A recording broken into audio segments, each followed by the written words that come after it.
નમસ્તે વિદ્યાર્થી મિત્રો, હું પરમાર રાણા સત્યપ્રકાશ વિદ્યાપીઠ વતી આપણી સત્યપ્રકાશ વિદ્યાપીઠ યુટ્યુબ ચેનલમાં આપ સૌ વિદ્યાર્થી મિત્રોનું હાર્દિક સ્વાગત કરું છું. વિદ્યાર્થી મિત્રો, કોરોના જેવી વૈશ્વિક સમસ્યા અને મહામારીથી બચવા તેમજ કુશળ રહેવા અને સમયનો સદુપયોગ થાય તે હેતુથી આપણે એક ઓનલાઈન સિરીઝ ચાલુ કરેલી છે.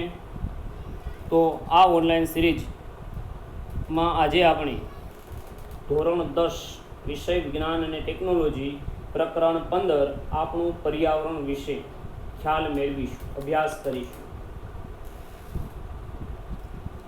વિદ્યાર્થી મિત્રો, આ પ્રકરણની શરૂઆત કરતાં પહેલાં આપણે તેનો જે ગુણભાર છે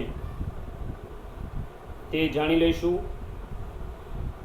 વિદ્યાર્થી મિત્રો, એનસીઈઆરટી બોર્ડ પેપર સ્ટાઇલ 2020 મુજબ ચેપ્ટર 15 જેમાંથી ટોટલી 3 માર્ક્સનું પૂછાતું હોય છે અને 2 પ્રશ્ન પૂછાય છે. એક પ્રશ્ન એવો હોય છે કે જે 1 માર્કમાં પૂછાતો હોય છે અને બીજો પ્રશ્ન એક એવો હોય છે કે જે 2 માર્ક્સમાં પૂછાતો હોય છે. આ તેનો ગુણભાર હતો. વધારે વાત ન કરતા હવે આપણે આપણા સબ્જેક્ટ કન્ટેન્ટ તરફ આગળ વધીએ. વિદ્યાર્થી મિત્રો, પર્યાવરણની ડેફિનેશનની વાત કરતાં પહેલાં, વ્યાખ્યાની વાત કરતાં પહેલાં આપણે એની થોડીક જે પાયાની માહિતી છે એની સમજૂતી મેળવી દઈશું. વિદ્યાર્થી મિત્રો, તમે સૌ પર્યાવરણ શબ્દથી પરિચિત હશો જ, કારણ કે ધોરણ 3થી લઈને ગ્રેજ્યુએશન સુધીના સમયગાળામાં પર્યાવરણ ભણવામાં આવે છે.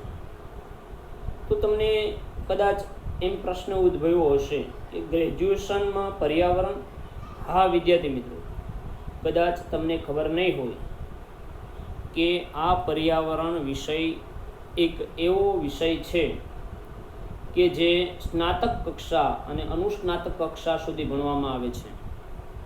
હવે એક ટેકનિકલ કોર્સની વાત કરી દઈએ. ગુજરાત ટેકનોલોજી યુનિવર્સિટી કે જે ડિપ્લોમા છે, તો એની અંદર પણ એક સબ્જેક્ટ આવે છે ECHM.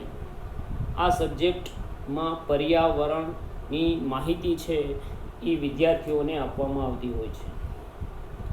વિદ્યાર્થી મિત્રો, બીજી વાત આપણે એ કરી દઈએ કે ભાઈ શાળાઓ છે, મહાશાળાઓ, કોલેજોમાં વર્ષના અંતે એક પ્રવાસનું આયોજન કરવામાં આવતું હોય છે, પિકનિકનું આયોજન કરવામાં આવતું હોય છે. તો આ પ્રવાસ અને પિકનિકનું આયોજન શું મનોરંજનના હેતુ માટે છે? ના વિદ્યાર્થી મિત્રો, માત્ર મનોરંજન નહીં, મનોરંજનની સાથે સાથે વિદ્યાર્થી પર્યાવરણીય પ્રત્યે જાગૃતતા કેળવે, પર્યાવરણથી વિદ્યાર્થી અથવા વ્યક્તિ સભાન બને તે હેતુસર આવા પ્રવાસનું અને પિકનિકનું આયોજન કરવામાં આવતું હોય છે. પર્યાવરણ માટે અંગ્રેજીમાં એન્વાયરમેન્ટ એવો શબ્દ વપરાય છે. વિદ્યાર્થી મિત્રો, પર્યાવરણ શબ્દ ખાસ યાદ રાખજો. પર્યાવરણ શબ્દની ઉત્પત્તિ 19મી સદીમાં થઈ હોવાનું મનાય છે. પર્યાવરણ શબ્દની, નહીં કે પર્યાવરણની, પર્યાવરણ સાથેનો સંબંધ તો આપણો વર્ષો જૂનો છે. અહીં પર્યાવરણ શબ્દ એની ઉત્પત્તિની વાત કરી છે. વિદ્યાર્થી મિત્રો, પર્યાવરણની અંદર જો કોઈ કેન્દ્ર સ્થાને હોય તો એ કેન્દ્ર સ્થાને માનવ છે, મનુષ્ય છે. વિદ્યાર્થી મિત્રો, આગળ આપણે હમણાં વાત કરી કે ભાઈ પ્રવાસનું આયોજન કરવામાં આવે છે, પિકનિકનું આયોજન કરવામાં આવે છે, તો તે શું છે? તો વિદ્યાર્થી મિત્રો, તે પણ એક શિક્ષણ જ છે. કેવું શિક્ષણ? પર્યાવરણ શિક્ષણ. તો પર્યાવરણ શિક્ષણ એ કેવું શિક્ષણ? ચાલો વિદ્યાર્થી મિત્રો, પર્યાવરણ શિક્ષણ એટલે એવું શિક્ષણ કે જેમાં પર્યાવરણ દ્વારા પર્યાવરણ વિશે વિદ્યાર્થી વ્યાપક જાણકારી પ્રાપ્ત કરે અને જાગૃતતા કેળવે તે હેતુસરનું શિક્ષણ, તે હેતુસરનો અભ્યાસ એટલે પર્યાવરણીય શિક્ષણ. વિદ્યાર્થી મિત્રો, હમણાં મેં અગાઉ કીધું કે પર્યાવરણ અને માનવી વચ્ચેનો સંબંધ તો છે એ વર્ષો જૂનો છે, આજકાલનો નથી. આ વર્ષો જૂના સંબંધો છે. માનવી પર્યાવરણની વચ્ચે રહ્યો છે અને પર્યાવરણમાં રહેલા તત્વોનો ઉપયોગ કર્યો છે. હવે વધારે પડતા પર્યાવરણના તત્વોનો ઉપયોગ કરવાને લીધે પર્યાવરણની અંદર અસમતુલા ઊભી થઈ છે. હવે આ અસમતુલા એવી છે કે જે કોઈ શહેરને નડતરરૂપ ન હોય, કોઈ રાજ્યને નડતરરૂપ ન હોય, કોઈ દેશને નડતરરૂપ ન હોય, પણ આ સમસ્યા આખા વિશ્વને નડતરરૂપ હોય છે. આ અસમતુલા એવી છે કે જે આખા વિશ્વને નડતરરૂપ છે. તો આવી અસમતુલા વૈશ્વિક સમસ્યાઓ છે એ બની જતી હોય છે. જેમ કે અત્યારે આ સમયમાં કોરોના વાયરસને લીધે થયેલી મહામારી એક વૈશ્વિક સમસ્યા બની ગઈ છે. આ સમસ્યાનો ભોગ વિશ્વના તમામ દેશો બન્યા છે. એટલા માટે આ સમસ્યાને આપણે વૈશ્વિક સમસ્યા કહી શકીએ. વિદ્યાર્થી મિત્રો, ઘણી વખત આપણને એવું થતું હોય તો આવી સમસ્યાનો ઉકેલ શોધવો કઈ રીતે? વિદ્યાર્થી મિત્રો, કેન્દ્ર સરકાર હોય કે રાજ્ય સરકાર હોય, આવા પ્રશ્નોના સમાધાન માટે, પ્રશ્ન શોધવા માટે આયોજન કરતી જ હોય છે. આવું એક આયોજન ઈસવીસન 1992માં બ્રાઝિલના એક સ્થળ છે, બ્રાઝિલનું રિયો ડી જાનેરો નામનું એક સ્થળ છે. આ સ્થળ ઉપર પહેલી વહેલી એક પરિષદ મળી હતી. એ પરિષદનું નામ હતું પૃથ્વી પરિષદ. અને આ પૃથ્વી પરિષદનો હેતુ એક જ હતો કે ભાઈ કોઈ પણ દેશ હોય, કોઈ પણ દેશનો નાગરિક અથવા વ્યક્તિ છે એ પર્યાવરણ પ્રત્યે કઈ રીતે જાગૃતતા કેળવે, આવો એક સિદ્ધાંત હતો, એનો હેતુ હતો. અને ત્યારબાદ આ પરિષદમાં પર્યાવરણની જાળવણી કરવા માટે થઈ અને કેટલીક યોજનાઓ પણ બનાવવામાં આવી હતી. વિદ્યાર્થી મિત્રો, બીજી હજી એક વાત આપણે સમજી લઈ. ઘણી વખત અવારનવાર આપણે સાંભળેલી છે, પર્યાવરણ શબ્દની સંધિ છૂટી પાડો એટલે તમને એનો ઉત્તર મળી જશે. પરી પ્લસ આવરણ એટલે પર્યાવરણ. તો અહીંયા આપણને પરી શબ્દનો અર્થ ખબર હોવી જોઈએ. પરી શબ્દ એટલે થાય સજીવ સૃષ્ટિ, અને આવરણ એટલે તો તમને બધાને ખબર જ છે. આવરણ એટલે સ્તર, ફરતે વીંટળાયેલું એક સ્તર, એને આપણે આવરણ કહીએ છીએ. તો આના ઉપરથી વ્યાખ્યા બની જાય. પરી એટલે સજીવ સૃષ્ટિ, સજીવ સૃષ્ટિની આસપાસ વીંટળાયેલું એક આવરણ, એક સ્તર, જેને આપણે શું કહીએ છીએ? પર્યાવરણ. વિદ્યાર્થી મિત્રો, પર્યાવરણ શેનું બનેલું છે? તત્વોનું બનેલું છે.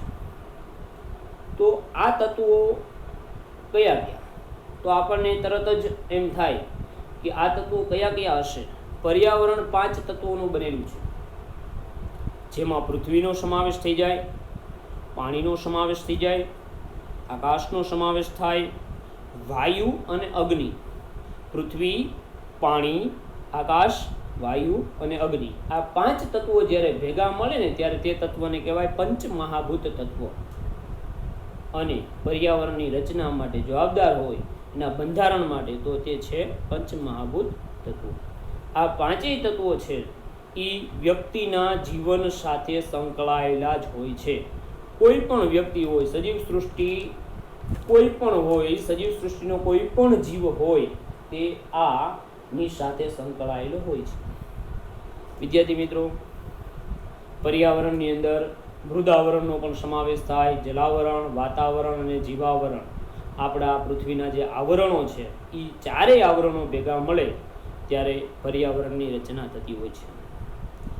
ચાલો વિદ્યાર્થી મિત્રો, આ આપણે જાણીએ સામાન્ય એની જે પ્રસ્તાવના, અમુક જે સમજૂતી છે, બેઝિકલ જે માહિતી હોવી જોઈએ, સામાન્ય માહિતી અમુક પર્યાવરણની હોવી જોઈએ, તેની આપણે વાત કરી. હવે આપણે પર્યાવરણની ડેફિનેશન તરફ આગળ વધીએ. વિદ્યાર્થી મિત્રો, પર્યાવરણ એટલે શું? અહીંયા મેં મારી રીતે જે અમુક વ્યાખ્યાઓ છે એ બનાવીને મૂકી છે. જો કે ભાઈ પર્યાવરણ એટલે શું? પહેલી જે વ્યાખ્યા છે એ આપણે ધોરણ 5થી ભણતા એવા છીએ. આપણે અને આપણી આસપાસનું બધું જ. આપણે એટલે સજીવ, આપણી આસપાસ. તો આપણી આસપાસ તો બંને પ્રકારની સૃષ્ટિ વસવાટ કરે છે, સજીવ છે અને નિર્જીવ પણ છે. તો સજીવ અને નિર્જીવ બધી ભેગું થાય ત્યારે શેની રચના થાય? પર્યાવરણની. ત્યાર પછી બીજી વ્યાખ્યા, આપણી આસપાસ. આપણી એટલે સજીવ. આપણી આસપાસ શું આવેલું છે? આપણી આસપાસ અમુક એવા પરિબળો આવેલા છે. તો કયા કયા પરિબળો આવેલા છે? સામાજિક પરિબળ છે, આર્થિક, જૈવિક, અથવા રાસાયણિક પરિબળો છે, આવા ઘણા બધા પરિબળો છે એ સજીવ સૃષ્ટિ સાથે જોડાયેલા હોય છે, એને કંઈક ને કંઈક રીતે અસર પહોંચાડતા હોય છે. તો આવા પરિબળો પ્લસ આપણે એટલે સજીવ બેનો સમન્વય થાય ત્યારે જે રચાય એ પર્યાવરણ. વ્યાખ્યા ત્રીજી વિદ્યાર્થી મિત્રો, કોઈ પણ સજીવ સમાજ ઉપર પ્રેરાતી જૈવિક અને અજૈવિક પરિબળોની સંયુક્ત અસર. હવે અહીંયા તમને પ્રશ્ન એમ થાય કે ભાઈ જૈવિક પરિબળ અને અજૈવિક પરિબળ એટલે શું?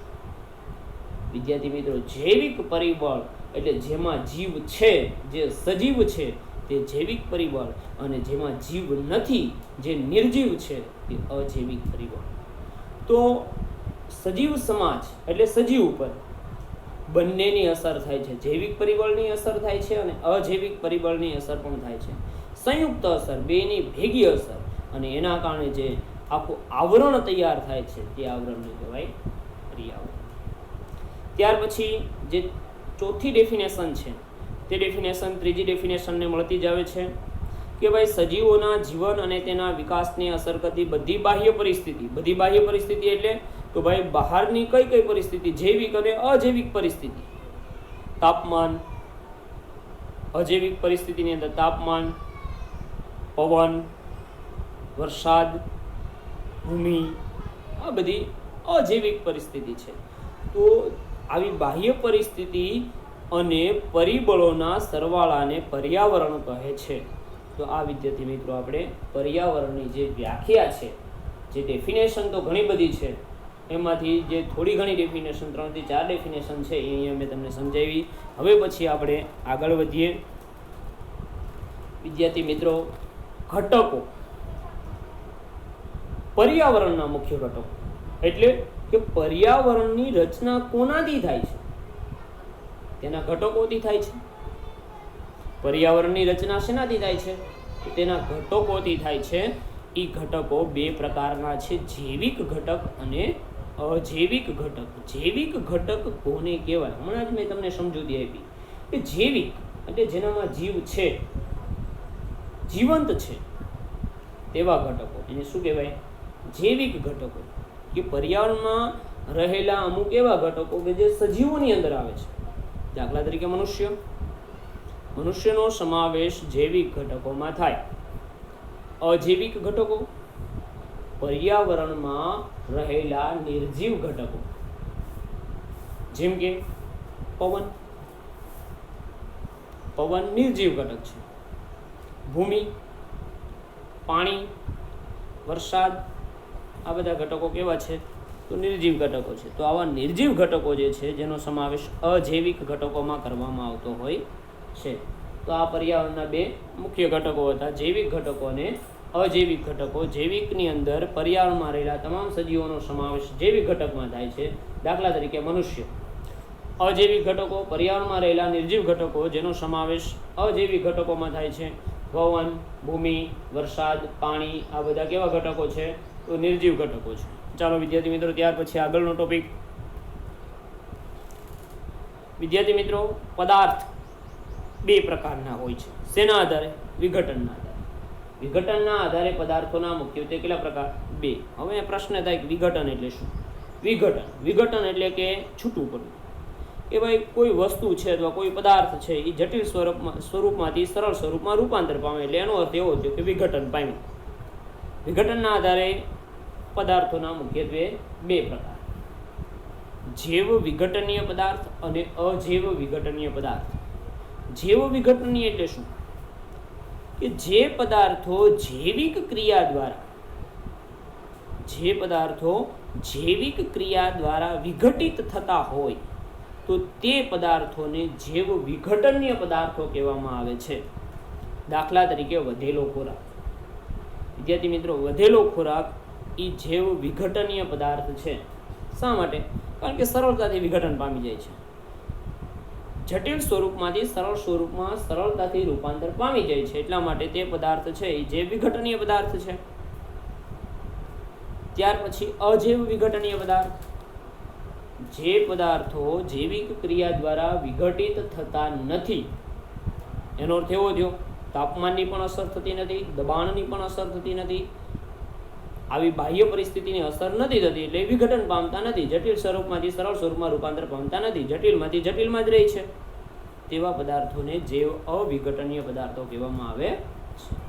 દાખલા તરીકે પ્લાસ્ટિક, કાચ અને રબર. પ્લાસ્ટિક છે તો પ્લાસ્ટિકનું વિઘટન નથી થતું, વર્ષો સુધી પ્લાસ્ટિક જટિલ સ્વરૂપમાં જ રહે છે. તમે કોઈ પ્લાસ્ટિકની વસ્તુ હોય, તમે કોઈ જગ્યાએ દાટી દો તો એ તેમની તેમ જ રહે છે. કાચ એ પણ વિઘટન નથી પામતો, રબર. તો આ બધા પદાર્થો કેવા છે? અજૈવ વિઘટનીય પદાર્થો છે. વિદ્યાર્થી મિત્રો, કેન્દ્ર સરકાર દ્વારા અને રાજ્ય સરકાર દ્વારા આવા જે પદાર્થો છે અજૈવ વિઘટનીય પદાર્થો, એ અજૈવ વિઘટનીય પદાર્થો ઉપર પ્રતિબંધ લાદેલો છે. શા માટે? કારણ કે આ ઘટકો પર્યાવરણમાં પોલ્યુશન ફેલાવે છે.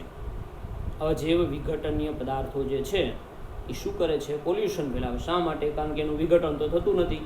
વિઘટન ન થાય એટલે વર્ષો સુધી એ પદાર્થ પર્યાવરણમાં એમનો તેમ રહે, એટલે વિઘટન થવું પણ જરૂરી છે. ચાલો આગળનો ટોપિક, નિવસન તંત્ર, ઇકોસિસ્ટમ. નિવસન તંત્રને ઇંગ્લિશમાં કહેવાય ઇકોસિસ્ટમ. વિદ્યાર્થી મિત્રો, નિવસન તંત્ર એટલે શું? બધા સજીવોમાં સૂક્ષ્મ જીવો આવી જાય, માનવ પણ આવી જાય, વનસ્પતિ પણ આવી જાય અને પ્રાણીઓ પણ આવી જાય. સૂક્ષ્મ જીવો એટલે કે ભાઈ વાયરસ, તો એ સૂક્ષ્મ જીવોનો એક પ્રકાર છે. બેક્ટેરિયા, તો એ સૂક્ષ્મ જીવોનો એક પ્રકાર છે. ફૂગ, તો એ સૂક્ષ્મ જીવોનો એક પ્રકાર છે. પ્રજીવો, તો આ ટૂંકમાં સૂક્ષ્મ જીવો છે. એ એક સજીવની અંદર આવે. સૂક્ષ્મ જીવો, માનવ, વનસ્પતિ, પ્રાણી, આ બધા ઘટકો સજીવો છે. તો બધા જ સજીવો તેમની સાથે સંકળાયેલા ભૌતિક પર્યાવરણ વચ્ચેની, ભૌતિક પર્યાવરણ એટલે ભૌતિક પરિબળો, જે આપણે અજૈવિક ઘટકો જોયા જેમ કે ભૂમિ, એ અજૈવિક ઘટકો ભૌતિક પરિબળો જ છે, ભૌતિક પર્યાવરણ જ છે. તો એ ભૌતિક પર્યાવરણમાં રહેલા ઘટકો, હવા, ભૂમિ, પાણી, પવન, વરસાદ, આ બધા અજૈવિક પરિબળો છે અને ભૌતિક પરિબળો પણ કહેવામાં આવે છે. તો એ ભૌતિક પર્યાવરણના પરિબળો અને સજીવો વચ્ચે પરસ્પર આંતરક્રિયા થાય છે અને પરસ્પર આંતરક્રિયાથી જે તંત્ર રચાય છે એ તંત્રને કહેવામાં આવે છે નિવસન તંત્ર. ફરી એકવાર વિદ્યાર્થી મિત્રો, ઇકોસિસ્ટમ કોને કહેવાય? નિવસન તંત્ર કોને કહેવાય?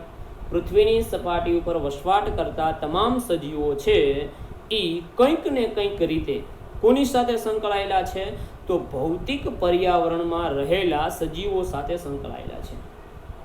ભૌતિક પર્યાવરણમાં ટૂંકમાં રહેલા સજીવો, જેમ કે બધા સજીવો છે એ ભૌતિક પર્યાવરણમાં હવા, પાણી, જમીન એની સાથે સંકળાયેલા છે અને જે તંત્ર રચે છે જેને આપણે શું કહીએ છીએ? નિવસન તંત્ર. હવે વિદ્યાર્થી મિત્રો, નિવસન તંત્રની અંદર પણ કંઈક ખાસિયત હોય છે, એની કેરેક્ટરિસ્ટિક હોય છે, એની લાક્ષણિકતા હોય છે, એની વિશેષતા હોય છે. નિવસન તંત્ર બંને પ્રકારનું હોઈ શકે, નાનું પણ હોઈ શકે, મોટું પણ હોઈ શકે. કઈ રીતે નાનું? દાખલા તરીકે સમજી લો કે કોઈ નાનું એવું તળાવ છે, તો તળાવની અંદર પણ સજીવ સૃષ્ટિ વસવાટ કરતી હોય છે, તો એક એ નાના પ્રકારનું એક નાનું નિવસન તંત્ર થયું. કોઈ દરિયો છે તો દરિયાની અંદર તો ઘણા બધા પ્રકારના જીવો વસવાટ કરતા હોય છે, તો એ મોટું નિવસન તંત્ર થયું. કોઈ જંગલ છે તો જંગલનું નિવસન તંત્ર છે એ મોટું નિવસન તંત્ર થયું. ઘણા બધા પ્રકારના નિવસન તંત્ર હોય છે. જંગલનું નિવસન તંત્ર હોય છે, તળાવનું નિવસન તંત્ર હોય છે, બગીચાનું નિવસન તંત્ર હોય છે, માછલી ઘર એ પણ નિવસન તંત્ર જ છે. વિદ્યાર્થી મિત્રો, બીજી ખાસિયત, બધા સજીવો પોતાના ભૌતિક પર્યાવરણ સાથે આંતરક્રિયા કરે છે. આગળ આપણે જે નિવસન તંત્રની વ્યાખ્યા આપી એમાં જ આપણે સમજાવી દીધું કે સજીવો છે એને ભૌતિક પર્યાવરણના ઘટકો સાથે આંતરક્રિયા કરવી પડે છે. જો પૃથ્વીની સપાટી ઉપર જીવંત રહેવું હોય બધા સજીવોને, તો અજૈવિક પરિબળો અથવા ભૌતિક પર્યાવરણના પરિબળો જરૂરી છે. જો એ ભૌતિક પર્યાવરણના પરિબળો ન મળે તો સજીવ સૃષ્ટિ છે એ પૃથ્વીની સપાટી ઉપર વસવાટ કરી શકે નહીં. ઉદાહરણ એક આપું, દાખલા તરીકે ભાઈ મનુષ્ય છે, તો એને કયા ભૌતિક પર્યાવરણના પરિબળોની જરૂર પડે? હવા વગર જીવી શકે નહીં, પાણી વગર જીવી શકે નહીં. તો આ બધા પરિબળો એવા છે કે જેને જરૂરી છે. તો એમની વચ્ચે પરસ્પર કંઈક ને કંઈક પ્રકારની આંતરક્રિયાઓ છે એ થતી હોય છે. ત્યાર પછી વિદ્યાર્થી મિત્રો નંબર 3, દરેક નિવસન તંત્રને ચોક્કસ પ્રકારનું વિશિષ્ટ પ્રકારનું બંધારણ હોય છે અને તે ચોક્કસ પ્રકારના કાર્યો કરતું હોય છે. ત્યાર પછી વિદ્યાર્થી મિત્રો નિવસન તંત્ર આપણે બે પ્રકારના, નાનું અને મોટું. નાનું નિવસન તંત્ર છે એ ઘણી વખત મોટા નિવસન તંત્રમાં વળી જતું હોય છે. ઉદાહરણ તો નાનું નિવસન તંત્ર છે, દાખલા તરીકે સમજી લો કે કોઈ નદી છે એ નાના નિવસન તંત્રમાં આવે. નદી છે એ અંતે કોને મળે છે? તો દરિયાને મળે. દરિયું કેવું છે? તો મોટું નિવસન તંત્ર છે. તો દરિયાનું નિવસન તંત્ર સાથે ભળી ગયું. શેનું નિવસન તંત્ર? તો નદીનું. તો નાનું નિવસન તંત્ર અમુક સમયના અંતે મોટા નિવસન તંત્ર સાથે ભળી જતું હોય છે. આ વિદ્યાર્થી મિત્રો ઇકોસિસ્ટમની જે કેરેક્ટરિસ્ટિક છે, એની જે ખાસિયતો છે તેની આપણે વાત કરી. ચાલો હવે વિદ્યાર્થી મિત્રો આગળના ટોપિક તરફ જઈએ. વિદ્યાર્થી મિત્રો ઇકોસિસ્ટમના પ્રકાર શેના આધારે? વસવાટના આધારે. નિવસન તંત્રના પ્રકાર 2 છે. વસવાટના આધારે. શેના આધારે?